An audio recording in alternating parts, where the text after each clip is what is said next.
வாழைக்காய் புளிசாருக்கு எண்ணெய் விட்டு கடுகு, காஞ்ச மிளகாய், கருவேப்பிலை, பெருங்காய பொடி, சின்ன வெங்காயம், புளி தண்ணி, தக்காளி, தண்ணி, மஞ்சள் தூள் இதெல்லாம் சேர்த்துக்கணும்.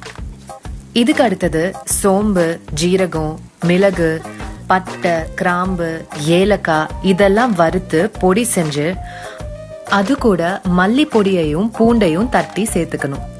இதுக்கப்புறம் முக்கியமான இந்த ரசத்தோட ஸ்பெஷலான வாழைக்காவை தோலோட மஞ்சள் தூள் போட்டு வேக வச்சு ரசத்துல கொத்தமல்லியோட சேர்த்து போட்டு நொர தட்டின உடனே இறக்கிடணும்.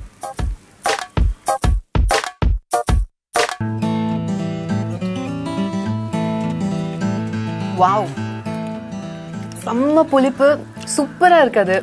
அந்த புளிப்பு தாங்க அது பிளஸ் வாழைக்காய் ரசத்துல போட்டு நான் சாப்பிட்டது இல்ல. வாழைக்காய் நான் எப்பவும் பொரியல் இல்லைன்னா கூட்டு அந்த மாதிரி தான் சாப்பிட்டுருக்கேன். நான் என்னைக்கும் ரசத்துல போட்டு சாப்பிட்டது இல்ல.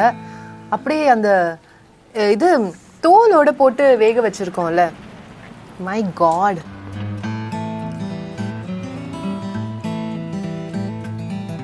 சோ குட், சூப்பரா இருக்குது. சாப்பாடு எவ்வளவு ருசியா இருந்தாலும் அத பாசத்தோட பரிமாறும் போதுதான் அதோட உண்மையான சுவையை தரும்.